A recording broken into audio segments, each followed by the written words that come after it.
It's a pleasure to be here with you all today. My purpose is I probably have 35 to 40 minutes worth of content that we can certainly walk through. I also know that you got buried with a whole plethora of reading prior to the webinar. There will be a test. I hope you read it all in preparation.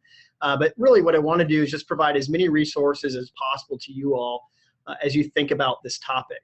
I've been in the education space pretty much my entire life. Began my career as a college professor.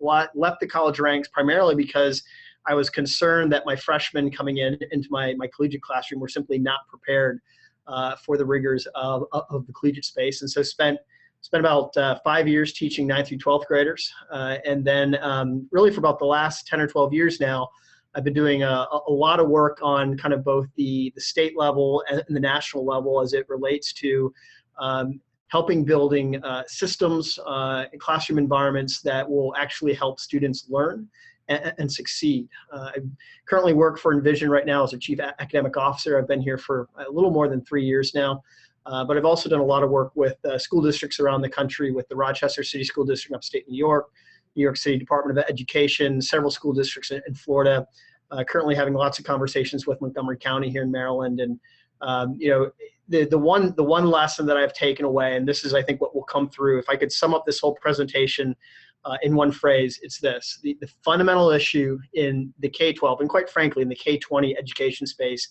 is engagement. If we can drive engagement the right way, students will indeed learn, and they will develop the specific abilities, skills, and behaviors that they need to succeed in our ever-changing 21st century world.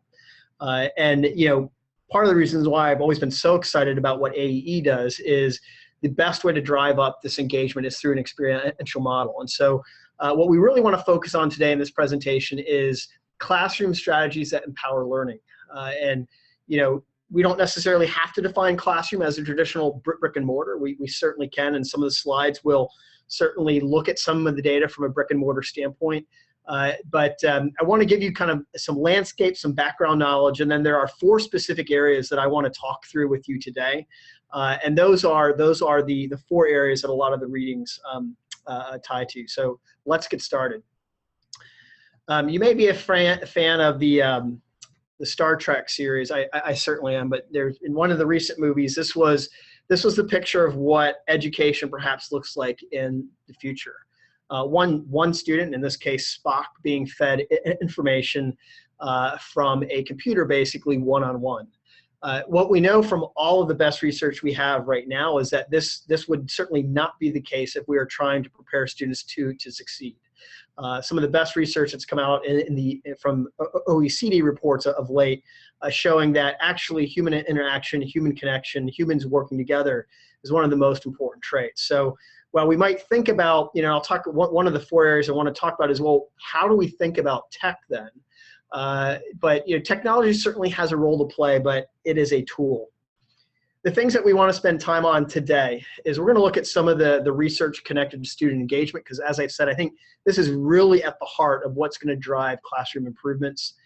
Secondly, what is this relationship between experiential learning and both cognitive and social, emotional, or non-cognitive development? And this is where really experiential learning is well set up, well prepared to deliver against what we know students need to succeed in the global knowledge economy. And lastly, you know, tied to that global knowledge economy standpoint, we know with this understanding that this is how it will help students to compete and cooperate. In fact, a lot of the resources that you were provided prior to this call, one is labeled the IPI research, and this is really a collation of a lot of data, and we'll talk more about this method during the webinar. But you'll really get a strong sense on how an experiential approach to teaching and learning can really help change the entire dialogue when we talk about learning games and equipping students with skills, abilities, etc. So let's start from the very top line. If we just simply collate all of the research, some of which we're going to talk about in detail in this presentation, what is it that the 21st learner needs? First of all, we know that the most effective design is it's learner-centric. It's personalized. It can adapt to the learner. Secondly, we know that it's participatory. active, and as much as possible multisensory. And of course, this is where the experiential learning environment becomes so important. Thirdly, social. There's a ton of research now that shows that college and career success, learning in the K-12 classroom, is intimately tied into human involvement. Fourthly, there's a lot of debate, a lot of going on in the neuroscience space right now. I'm not someone who has completely hopped onto the neuroscience agenda, but there is really some interesting research that's coming out on the neuroscience space that dovetails in very well with what we know from some of the more traditional research. So don't be swayed by some leading thinkers like Diane Ravitch, for example, who largely poo-poos what neuroscience can tell us, because there really is some interesting things coming from the neuroscience space. And then lastly, especially if you're familiar with the research and work of Carol Dweck out at Stanford, this notion of the growth mindset. There's something beyond just the X's and O's, the 3s and the 4s. There's this belief, there's this confidence that we need to foster and develop it in students. And again, but the only way you can do this is through an experiential method. So if we were to sum up, really, what is the research showing us? This is what learning design needs to look like to help prepare students for the 21st century.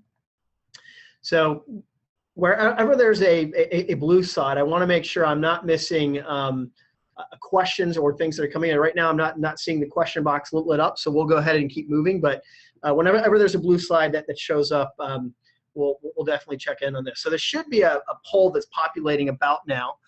So if you want to go ahead and just take a second to complete that question. I'll kind of wait for those results to come in. And I'll say what I really want to do here is talk about where are we at right now. So when we think about what are we preparing students for, right? We certainly want to prepare them for a life that they can thrive in.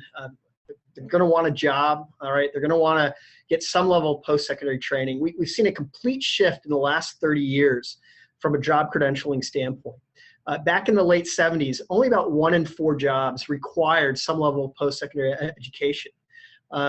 Recent data out from Bureau of Labor Statistics, as well as multiple research studies, have places anywhere between 2/3 to as high as 3/4 of all jobs are going to require some level of post-secondary education. And this is what's raising the concern at the national as well as the state level. You see the 4-year completion rates below. So if we look at students who complete a bachelor's degree in 4 years, only 39% of incoming freshmen get there. And it gets worse as you kind of move to the left on certificate programs, associate degree programs, et cetera. There is a general concern about, are we preparing students for life in the 21st century? And will those students be able to compete and collaborate in a global world? Dan, do you have the results on that first question? Yeah, I'm not sure if you can see them, Andrew, but the folks that are attending can see them. The highest vote was for 1 in 5. The rest were about evenly split. Yeah, and that's exactly what the data shows us right now. So there's been several studies that looked at, if we take the students who will start 9th grade this fall, right now, based on everything that we know is in place in the K20 education space, only about 1 in 5 will actually be prepared to perhaps compete and collaborate in the global knowledge economy. And that's what's driving significant amounts of concern at the national level, why there's been so much focus in the Obama administration, certainly in whatever administration is to come next. Additionally, when we look at students who've recently come through the K20 pipeline, so this is some recent data that came out from Pew in terms of what was the connection between education and work.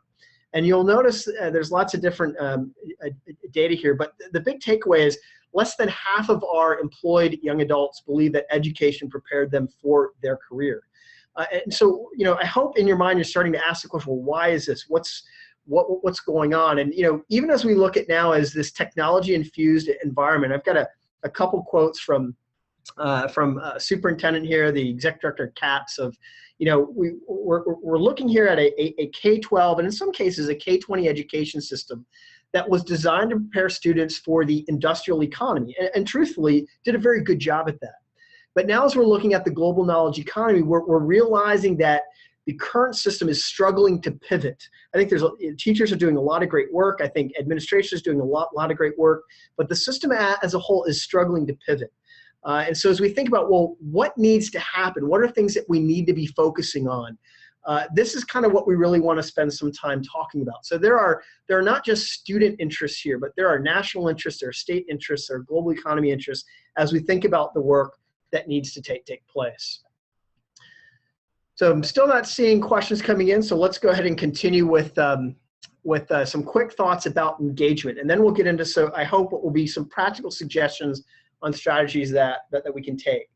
As I mentioned before, to me, it all comes down to engagement. You know, I've been doing this for, you know, probably almost 20 years now. I've done work in some of the most challenging school districts around the country.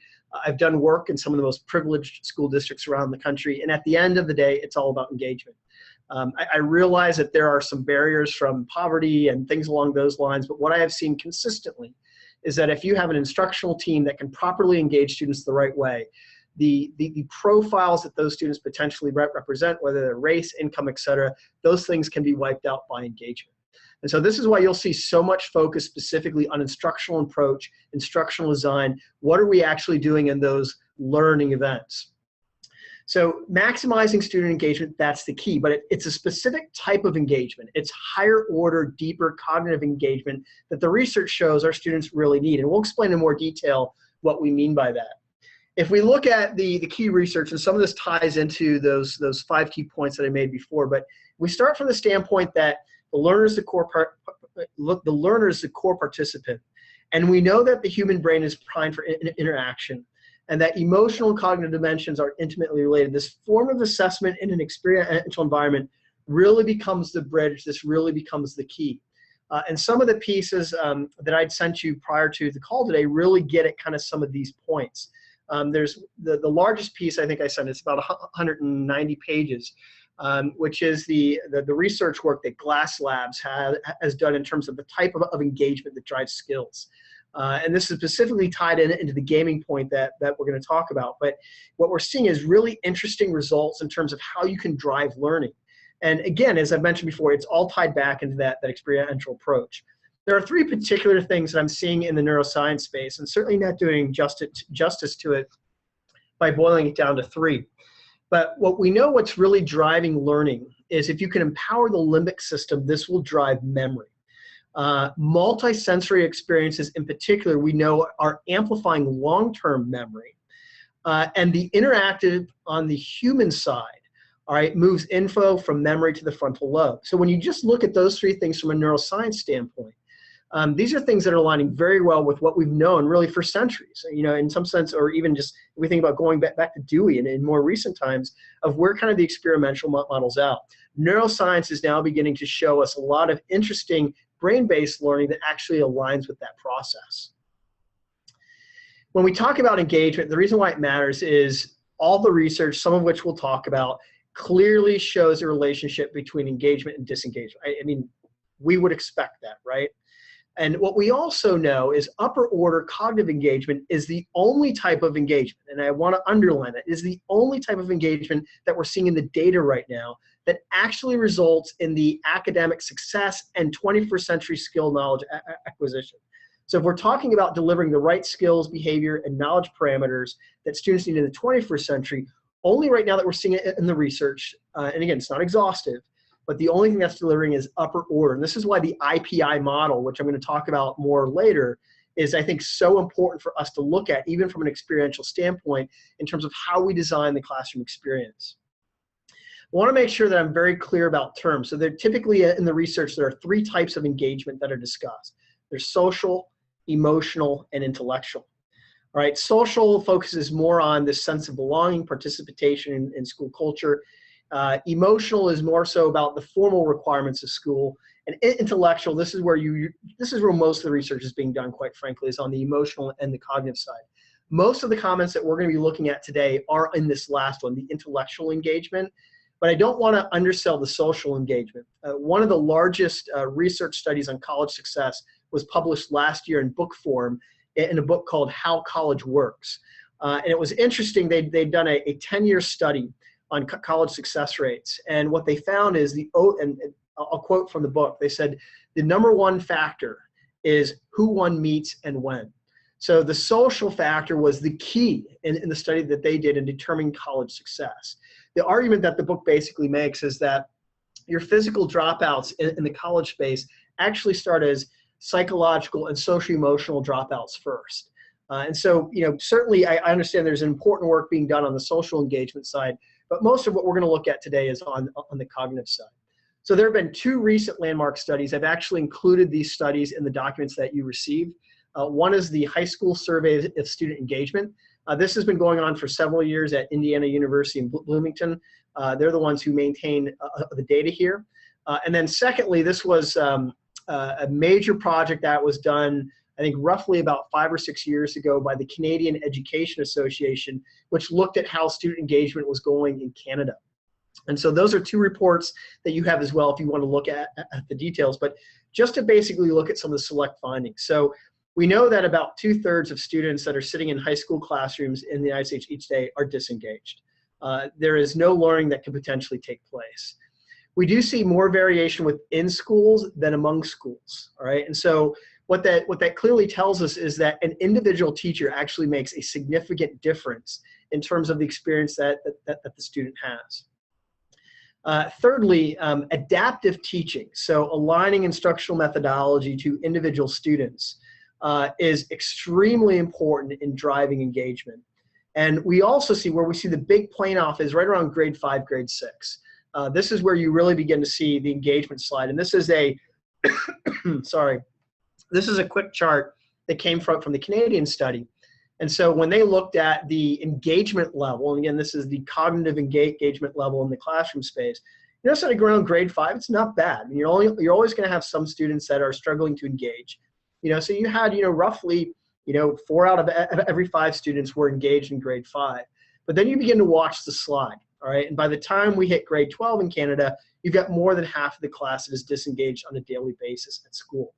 It's very difficult to pass on the skills, the behaviors, the abilities, the knowledge parameters that these students need to master to compete and collaborate in a world when this is what's going on in terms of the intellectual or cognitive engagement in the daily classroom. I want to talk a little bit about the instructional practices inventory. So Jerry Valentine, I like to call him a friend of mine. We have occasionally met in person and talked. Jerry Valentine and Brian Painter did some great work back in the 90s, developing what's called the instructional practices inventory. And this is tied to one of the documents that I sent you. There's their website there. They've got lots of resources available. I'm actually a certified IPI evaluator, and I think if that's something that you're interested in, you can learn a great deal from Jerry. But what they discovered is that there are really 6 categories of engagement, and higher order cognitive engagement, when you look at those categories, is only occurring in level 5 and level 6. So if during this presentation I start talking about IPI levels 5 and 6, what I mean by that is that's where the higher order cognitive development is actually taking place. And you'll notice that level 4 is teacher-led instruction, and that's what you find as a dominant method in our classrooms around the United States today. It's the lecture approach. It's unfortunately what I'm doing to you right now. That does not lead to higher order cognitive development. And so, you know, when we think about what happens in classrooms, our entire environmental ecosystem of teaching and learning really needs to shift if we want to prepare students for the next world. So before we actually head into the 4 strategies that I want to talk about, are there any initial questions about some of the high-level data that we presented, or do we want to just simply kind of move right into to the 4 strategies? I'm not seeing questions, so I'm going to go ahead to continue. So strategy 1, and I have 2 kind of more macro level strategies that I want to share with you. And quite frankly, most of the documents that I sent before the call tie into one of these 4 strategies. So first of all, we need to think about the methods and how those methods tie to retention. So what are we actually doing in the classroom from an instructional methods standpoint? So first of all, you know, I shared before the IPI categories, and here you have them right. And this is me compiling a lot of the national data that IPI has collected over the course of the last 20 years or so. And they've worked with literally thousands upon thousands of school districts, hundreds of thousands of students. So unbelievably statistically reliable data. This is what they're seeing. If we compile all that data on a macro level, this is what they're seeing is going on in the K-12 traditional classroom, all right? You'll notice that only about 20% of learning time is actually being structured, all right, to deliver. And I think this is probably the poll question that you saw pop up. So I let the cat out of the bag. Sorry about that. So when you think about a student who's sitting in class for, let's say, 6 hours a day, on an average basis, only about an hour of that time is actually profitable in terms of preparing students for what's coming next. And so this is why, especially if you were to hear Jerry Valentine talk, he's really talking about a complete rethink of how we do instructional methodology. So you should be seeing a question here on, based on this list, where do you think cognitive engagement is the highest? Do we have the highest cognitive engagement in teacher lecture? Is it in classroom discussions? All right, whole group, but led by the teacher. That's what T-led means. Is it laboratory-based hands-on work? Is it group-based work? Is it individualized seat work? Or is it in the making and creating of presentations? And this is pulled from the Yale study, and I realize this is a little bit outdated. It's back from 2000, but it is the largest and most detailed study on engagement that's been done to date, that at least I'm aware of. I'm fairly aware of the work in the engagement set. So, go ahead and think about that, plug in your answer, and I'll give you 5 seconds, and I'll start to populate the results here. Looks like we got about 56% saying laboratory hands-on work and 44% saying presentation. Okay, great. So the worst, as you might imagine, is teacher lecture, right? That's where cognitive engagement is the lowest. Classroom discussions that are teacher-led come in 5th. Individualized seat work is 4th. Presentation making actually came in 3rd. Group work came in 2nd. And the laboratory, the hands-on work came in 1st, far and away. All right, so when you think about the type of instructional methods that are actually going on in the classroom that you might be serving, if you want to drive cognitive engagement, this is a real clear initial indicator on the types of things, the types of designs that should be part of. There needs to be hands-on work. There needs to be students collaborating and working together. Students need to be actively making something. What are they going to create? I mean, really, in many ways, the maker movement is founded upon some of the research that's been coming out from the engagement side. While there's always going to be some level of classroom discussion and teacher lecture and individualized seat work, those are components that you want to have be a lower portion of your instructional design than the stuff that we know actually drives engagement. So there's another poll that should be populating now. What I'm showing here is, okay, if we take these same instructional methods, how does retention do? All right, so engagement is one thing, all right, but what about retention? All right, what do students actually take away from this learning experience? So which one do you think, which instructional method here has the highest retention rate? Specifically, which one is going to get us to that 90%? It's like about 80% on teaching others and immediate use of learning, 20% on discussion groups. Great. So if we just quickly populate these, all right, you'll notice that you're exactly right. Teaching others, the immediate use of learning has far and away the highest retention rate. Secondly is the practice by doing. So again, when we think about the ability of the experiential model to really align with what we can do with students, this is really where we need to be thinking about changing the trajectory of the classroom environment. I used to do a lot of work with Duval County Public Schools in Florida, and this is one of the things that they were consistently trying to explore. How can we get more of basically option 1 and option 7 inside the daily classroom? Because we know that this is what will drive learning. There was a group, and the name slips my mind, they ran a pilot test project in Washington, D.C. With really extremely at-risk students. And they used a very much of a practice by doing, teaching other process over a 4-week program during the summer in Washington, D.C. And they actually were able to change proficiency rates over 400% improvement points, which is unheard of. But again, it's simply because they were using the instructional methods that really we have research now that shows this is what works. So in each of these kind of strategic areas, I always want to make sure I leave you with a resource. If you're not familiar with the BSCS5E model, this is a model that we actually use here at Envision for our instructional design. It's a great model. It's backed by research. It's designed for an experiential learning environment. It's grounded in engagement.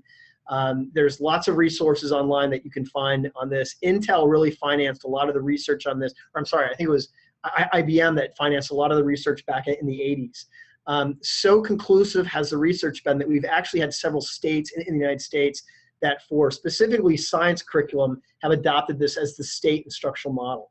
So regardless of what model you may or may not use, and I attached a document that was focused on kind of the inquiry-based model, which is similar to this BSCS model. But this is something, if you're sitting there saying, okay, great, I get it, I need to have these types of methods that I'm using as much as possible in kind of my daily classroom space or my outdoor wilderness environment. Is there some type of vetted model that I can use to build the curriculum against or to align the curriculum against? The BSCS is a great model, huge fan. I've spoken on this specifically at multiple conferences in terms of how you build it, how you design it, employ it, evaluate it, et cetera. But this is one resource that I certainly want to leave you with as we think about the first strategic area is methods. Let's talk now about ecosystem. So what does that environment look like as a whole? And the main thing that I want to talk about here is rigor, relevance, and relationships, the 3 R's. This is connected with research that has been done by the International Center for Leadership and Education. This is the group led by Bill Daggett, who actually sponsors the Model Schools Conference. I'll actually be speaking twice at the Model Schools Conference. It's designed for superintendents in South Florida next week. But this model is kind of what they've built. And so we want to talk a little bit about what this ecosystem approach means. So just to start with some of the research, again, coming from the YEAR study, and then we'll look at some of the ICLE data as well. So if you have relevance and if you have rigor and if you have challenge, the experience, the learning experience, but the engagement level, especially the cognitive engagement level, goes up exponentially. When you're seeing numbers here like 100% and 90%, these are the types of things. And I've actually spoken at teacher conferences in past years where I've been told that, well, they don't want to challenge the students because the majority of the students come from a high poverty zone, and they're not they don't want them to fail again. But what these teachers don't realize is actually challenge drives up the engagement. The drives up engagement is actually what's going to drive the retention, the skill acquisition, et cetera. So as a former classroom teacher myself, we constantly struggle with, well, how far can we push the kids? Push them far. All right. The research consistently shows, and again, there's a point where you can't push, but the research consistently shows that if you really want them to be able to transfer those skills, those abilities, et cetera, you got to drive up the relevance, you got to drive up the rigor. And the reason why this is so important today is, we have to flip the script on program design. Right now, when you look at the focus of American education at 2016, and this is Bloom's taxonomy here, nearly all of the teaching and learning is happening at the lower cognitive level, remembering and understanding. All right, can you barf back up what I just told you? That's the key. Most of the time, it's not relevant, and very rarely is it a rigorous instructional model. When you're pushing students into the upper levels of Bloom, all right, analyzing, evaluating, creating, innovating, designing, all these components, that demands rigor, it demands relevance, and this is really what the 21st workforce needs. So we really have to kind of flip the script here. This is the model that ICLE built, all right? And the goal here, if you were to hear Bill Daggett talk, is you want to get students to get to quadrant D, all right? You want them to get to quadrant D, which is, this is a very immersive experience. You're looking at a lot of the Bloom stuff that's tied in here as well. So from a resource standpoint, if you're looking for a model that you can kind of put your curriculum through, your instructional design through, as a way to vet where you might wind up pushing students, this rigor and relevance framework is really a great place to start. Bill, in fact, has 2 or 3 really well done books on this topic. In fact, I think I have, yeah, there's one here. I'll just hold it up. It's the Daggett System for Effective Instruction, which really unpacks kind of the rigor relevance framework model. So again, just a resource that I want to provide you with. I think when you pair this with the BSCS 5E model, I mean, you really get a very impressive seed to kind of push your curriculum and instructional design through, so that you're actually using the research to drive what you're doing with the learning.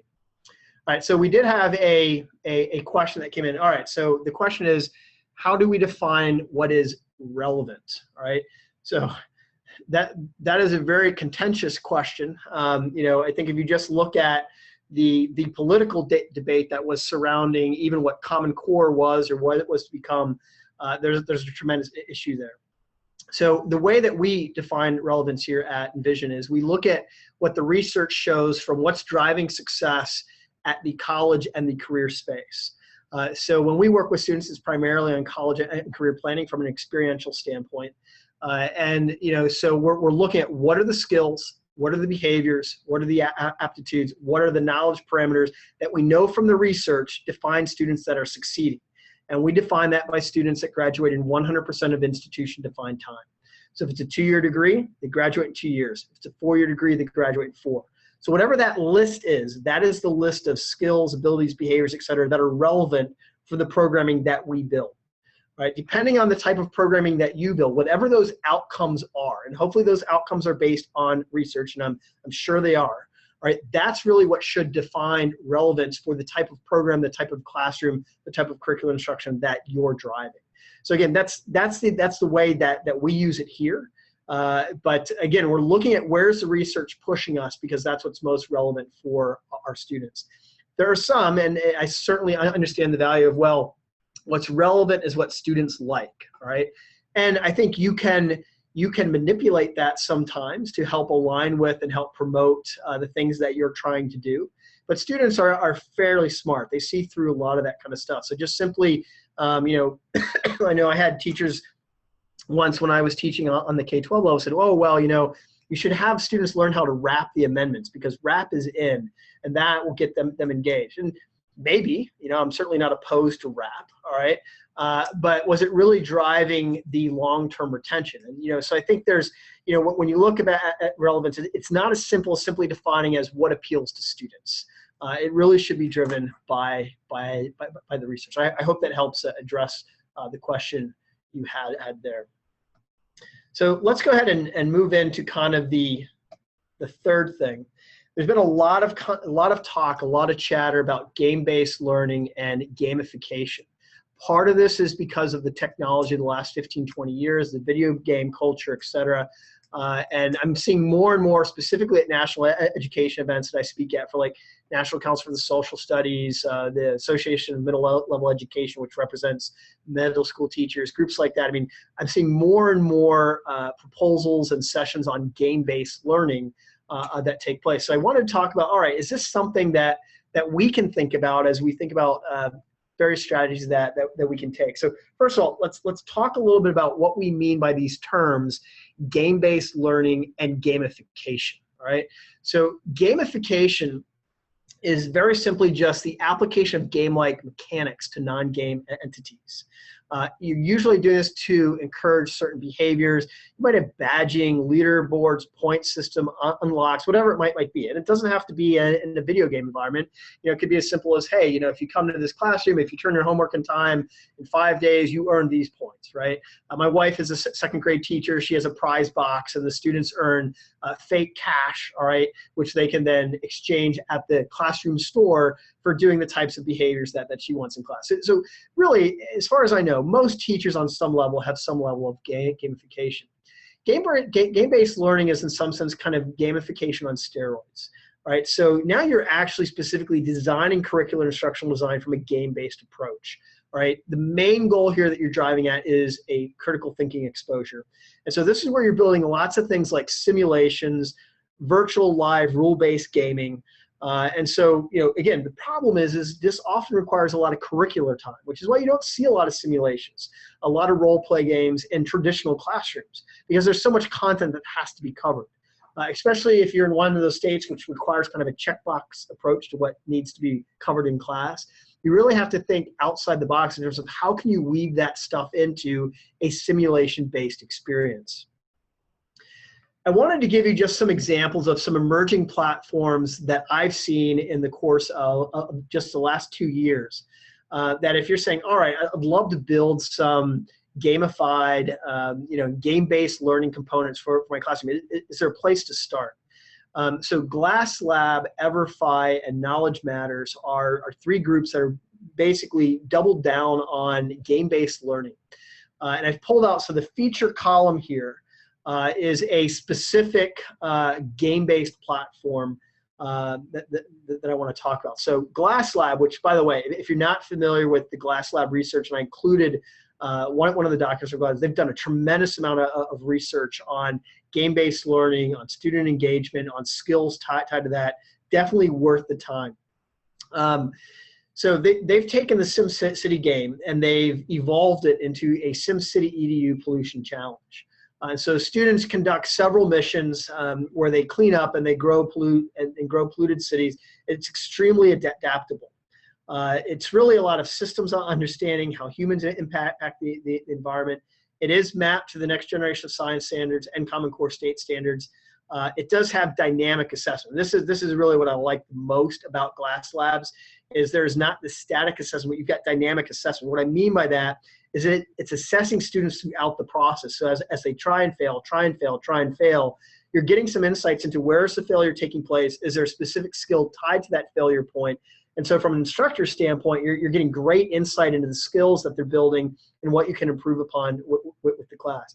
Another great thing is it's free, all right? The thing I don't like about GlassLab here is the pacing. You can have students who can finish it unbelievably fast. You can have some students that can spend a whole week with it. And so trying to figure out how it might work in your classroom can certainly be a challenge. EverFi is actually one of the largest platforms. So they have multiple simulators in the STEM field, financial literacy, which is actually where they began, the health field, et cetera, et cetera. I mean, they've built tons of these. Radius is a STEM program that's designed for grades 8 through 10. And so what the student does is they take on the guise of an agent, and they have 16 missions that they have to complete. Each mission takes about 20 to 30 minutes for them to complete. But each mission is designed for them to learn a very specific standard aligned STEM skill. 3 of the missions involve learning how to do basic coding, for example, all right? The things I don't like about it so much is it's very restrictive. It's static assessment. The way the business model works for EverFi is corporations actually sponsor the cost for your school district to adopt the programming. So the school district gets it for free, and they work directly with EverFi, and EverFi gets the dollars from a company sponsorship. But there's really not a lot that you can do to modify this or to make it actually, if you want to make some changes with it to align with your classroom, it's pretty much set. Knowledge Matters is another group that has built some really interesting game-based learning. The one I'll talk about here is virtual business sports entertainment. Again, it's Common Core aligned. Unfortunately, static assessment, there's a cost with this one, but they've really built a very high-tech, strong graphic base. And of course, whenever you go to the computer environment with modern day kids, you need a strong graphic-based environment or they're not going to do it. And Knowledge Matters is producing some of the best graphic-based gamified, game-based learning platforms that I've seen. So again, this is not exhaustive. This is just to give you a quick sense, some additional resources, things you can think about here. The one thing I will stress in terms of, because the gamified movement and game-based learning is so young, we really don't have a ton of research yet. We don't have a lot of results. Darrell West wrote a great book 2 years ago called Digital Schools. And one of the best things that West said is, look, we need to stop going so crazy with this because we don't have enough results yet. But some of the things that we are seeing is that from the cognitive side, gamification or game-based learning is actually improving attention, focus, and strategic planning skills. We have enough resource results now that we know that that's taking place. Generally, it also is inducing positive mood states for students. In multiplayer games, there is some studies that are showing there is some empathy that's taking place. I'm not convinced on that, quite frankly, but some of the early studies are showing that. But I think where most of the excitement has been on the research side is the growth mindset, the idea that there is a quest that needs to be performed and the student believes that they can do it. They might fail 5, 6 times. I mean, think back to your days playing Mario, right? You might get killed 10 times trying to save the princess, but eventually you get there. And so I think a lot of the most exciting research is actually coming, is this a way where students can actually begin to embrace failure, to take on a tough challenge, fail 5 times, but eventually make it through. And so there is some research that is initially exciting here. some real quick steps, if this is something that, maybe you're doing already, this is something maybe you wanted to think about, but, just real 3 simple things you need to do. Change the language. Are they students? Are they players? Is it the teachers? Is it the game master? Is it homework? Is it quests? All right. Secondly, you want to create roles and rules. What are the levels? All right. Are there badges? Are there points? I mean, how does that work? Are there bosses that need to be defeated to move to the next level? And then on the simulation and assessment side, and actually my friends at the Virginia Serious Gaming Institute will tell you this is actually the most important. What is the storyline here? What's the narrative? How do you socialize this with the students? And this is where you can get very creative in terms of tying it into real issues inside the community, real issues tied to whatever college career trajectory your students might be on. So 3 simple steps. If this is something that you're thinking about doing, that you might do here. Again, from the resource side, there's been several very good. I've just listed 3 of my top books here, and then 3 of my top research studies. I believe I included the level up learning and the psychometric considerations in game-based assessment for the resources that I supplied. Really good insights into terms of how you think about game-based learning. Now, a lot of these groups are writing from the perspective of a virtual or video-based environment, but it doesn't need to be that. I think the principles apply. And I think, to me, as I thought about the experiential method, really, regardless of what you're doing with the experiential method, just because of what we do, there is we're well equipped to actually branch to kind of the gamified, the game-based learning environment. In terms of the books here, the Games, Learning and Society, Learning and Meaning in the Digital Age, they came out in 2012. It's dense, but if you like to read dense stuff, this is a really, really well done book. And looking at kind of, where are we at and kind of the state as we head into the next 5 years. So it's becoming a little more dated. I only list the James Paul Gee book just because it's so well done. I mean, if you're just looking for a beach read, you want to get some exposure. Some of the technology is not up to par now, but it's a real quick read, a great read there as well. So again, some resources if you're interested in learning more about the gamified environment. Before we head into our last strategy, let me just check the question box quickly. Not seeing questions yet, so let's go ahead and talk about technology. This is a space where I've seen probably the most pitfalls as I've been working with school districts around the country. I even see it with the programming that we do here at Envision. How do you actually involve technology? I'm a firm believer that this little device here, this is my iPhone 6, is actually the most powerful instructional tool on the planet. But how you use that tool becomes very, very important. So I do want to talk a little bit about how we think about the tech space today. So the one thing I want to say up front is just because you have technology does not promote learning. You may have heard of the big news story out of the LA Unified School District, which had a massive computer laptop and iPad deal, and they basically reneged on it after this past year because they found that putting laptops and iPads in students' hands had little to no impact on games. Now, I think it's probably more complex than that, right? How were those tools being used? How were they being incorporated?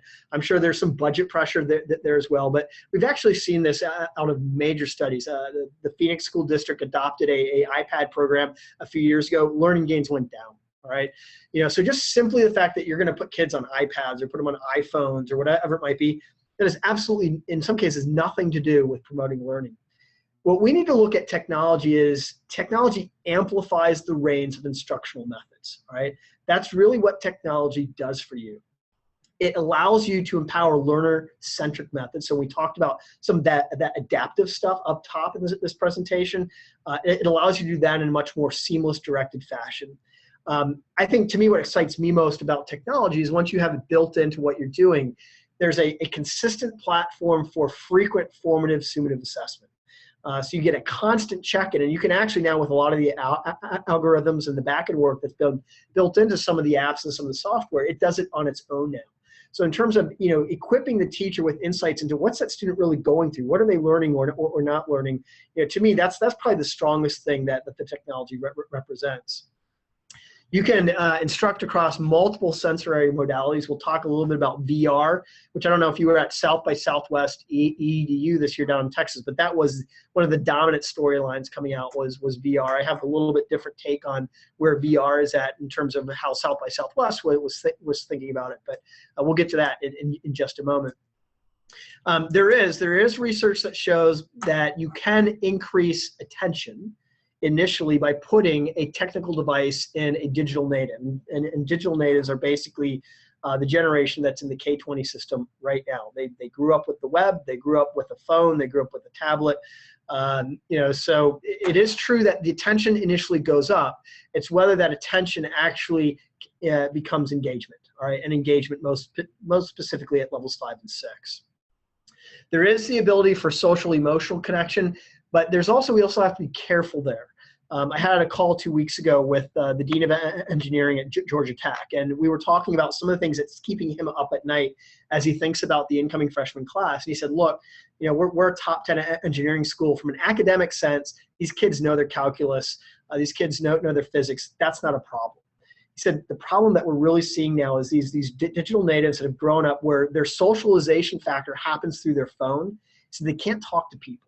They have a hard time collaborating in teams when it's real humans in the same room. And he said they're finding out now that they're not just having to help prepare kids with that next level of calculus and physics, but in some sense they're actually teaching them how to have to be human beings. So while yes, the technology can create opportunities for social emotional connection, we also have to be careful that it can't be the only way to do that because it's actually putting our students at a disadvantage. There's been a lot of talk with technology about the flipped classroom. My oldest daughter, who just graduated from high school 2 weeks ago, her 9th grade honors algebra teacher taught a flipped classroom. And what this meant to her was that the students did worksheets during class, and then they watched videos of her talking about those worksheets at home at night, all right? This is not what the flipped classroom is, all right? What that is basically doing is it's moving the lecture-based instruction to a different location, all right? So I think when we talk about, we're not just talking about flipping classrooms. What we really want to be talking about is flipping learning, back to kind of that slide that I had before. To me, I think that the two basic things, if you want to have a truly flipped learning environment, is the learning has to be personalized, right? So it has to adapt to the individual learner. And 2, it has to be inquiry-based. And again, this is where that experiential model becomes so important. This exploration, the questioning, the guided dialogue, these become the primary tools that you're using. So I still hear at a lot of conferences that I speak at, there's still 30, 40 sessions that'll be on the flipped classroom. No one agrees on what the definition of what that is, but I think everyone understands that really what we're trying to flip here is that the classroom, we're trying to flip the learning. Just some additional things that are going on in that virtual learning space right now, especially if you're a classroom teacher. QuizStar, it's free to teachers, really tremendous platform that you can develop lots of interesting, engaging virtual content on. You have lots of things that are coming up with virtual experiences. So for example, the virtual Congress is new, where you can basically explore Congress as an avatar. So if you're a social studies teacher, this might be something you could potentially use. The Dream Ecosystem Project is looking at environmental science. So there's lots of different things like this that I'm sure most of you have a laundry list that you could pull up too. The kind of hot thing right now that people like to talk about is the augmented reality and the VR space. I mean, you've probably seen the commercials on TV of the roller coaster parks that now have, the VR technology. The augmented reality space is very popular with students. I mean, World of Warcraft, you see the numbers there. It's just an unbelievable following. I've got some examples of a couple things here. River City was a augmented reality game that was designed by Harvard. Wolf Quest is, again, it's a augmented reality. You become a wolf, all right, and you learn about the environment, and you learn about the history of Yellowstone. I mentioned digital bodies here because this is the leading database on everything VR and wearable tech in the education space right now. If you're thinking about how your classroom or any experiential design that you might want to build ties into VR, digital bodies is the place that you need to start with. I mean, this is the place to be right now and thinking about what's going on. My personal opinion on VR is if we're really looking at a highly engaged level 5 and 6 learning environment, it's not quite there yet. It's not classroom ready to drive cognitive engagement at the high level. There's about 5 or 6 major providers that you have in the VR space. Most of the curriculum that goes along with the goggles, if you will, is fairly low engagement. It's basically a new way to watch TV. All right, you're watching immersive 3D TV rather than actually interacting with it. Now, some of the various groups. I think I've got the Samsung some gear here, but the Oculus Rift goggles that have been produced, actually now they look like little ski poles. They actually have a interactive, almost like joystick, think of it, where you can go in and there's been some, there's a gross anatomy lab, for example, that's been created for med school where you can use a joystick to go in and actually pull a human body apart, move pieces around, etc. I think when you start getting into that level of engagement with VR, yeah, you're probably getting closer to that level 5 and level 6. So there's a lot going on right now in VR, but I'm not sure the technology is where we really need it yet, where it can actually replace some of the things that we're currently doing in the classroom today. A couple of resources that I would point out here. I think 2 of the best things that I've seen in the last 5 years or so. There was a great study done in the Journal of Research on Technology and Education back in 2010. And I mentioned Darrell West before. Darrell West had a book came out a couple years ago called Digital Schools. It's a short book. It's 150 pages. By and far the best short read that I've had in the last few years on where the state of digital ed is. Obviously he's a little dated. He doesn't have much to say about VR. VR is kind of the new craze right now. But if you're really looking to get grounded in a quick fashion on what's going on, Darrell West is the place to start. Actually, one of the documents that I included as a takeaway from the presentation today is one of Darrell West's more recent pieces. I think it's like a short white paper, 5 to 6 pages, on what he sees going on in kind of the digital space right now. So West is, if you have to pick one name, West is probably the name to start with. He's at Brookings now here in DC, but really some really good insight into kind of what's taking place on the tech perspective and whether or not tech should be used. And like I said before, tech is a tool, right? Just giving students technology is not going to drive learning. So just to quickly wrap up, let me just make sure there's no further questions at this point. I'm not seeing them. I've just got a couple slides that I want to finish with. And so if there are some questions that you want to have addressed, please let me know. But again, I want to start with where we began. I mean, this is where the research is pushing us right now.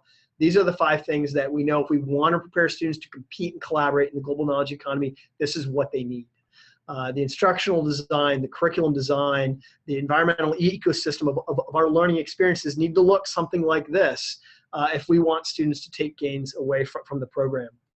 I do want to give one quick push about Envision. We work with teachers all around the world. You see some of our 3 goals there. Would love to get more involved with you if you're hearing about Envision for the first time. And here's my contact data. If you have questions, let me know. If some of the documents that I included as part of the send, says, hey, I'm really interested in this, could you provide me more? I actually have a massive tracking system that my team keeps on the research. So we track about the top 90 or so reports that come out from the major providers each year. And we've built a fairly impressive library of all specifically the engagement-based reporting about the last 5 years. So if there's a specific topic that you're looking for some research on, I'd be thrilled to help with that. And you can email me there. You see our website there. My blog is on that website someplace as well. So I occasionally have stuff on topics like this as well. So thank you so much for the time you spent with us today. I'm not seeing any kind of final questions. So Andrew, we did have back to you. Come in through the chat function. Somebody asking, they're in instructional design for adults, and how much of these strategies can be used for adult learning? Are there any specific considerations in the differences in age groups? Yeah, I can speak specifically on the career space as it relates to the adult learner. It's doubly true. So what they're finding is the adult learners, especially if they're trying to acquire job skills, career skills, et cetera, the on the job, the hands-on experiential learning is far away even more important than the traditional methods. Not sure if it's just because the adult learner has spent so much time being abused by the traditional lecture environment, which we're doing here, of course, but that's where they're really getting the bang for the buck. And corporations, which have a very limited amount of dollars that they spend on this, that's where they're beginning to double down. Were there any other questions, Dan, that came through the chat box? I do not see any other ones coming through, but did just want to take a moment to once again thank you, Andrew, very much for being here. My pleasure. This is a huge amount of information and resources for a 1-hour presentation. And I'm excited to see you at the conference in October in Minnesota. Right. Yeah, I hope to see you all there, and best of luck. And if you are teachers, I hope you enjoy the summer. Thank you. Thanks a lot, Andrew. And thanks everybody for coming to enjoy this presentation today. Right. Thanks.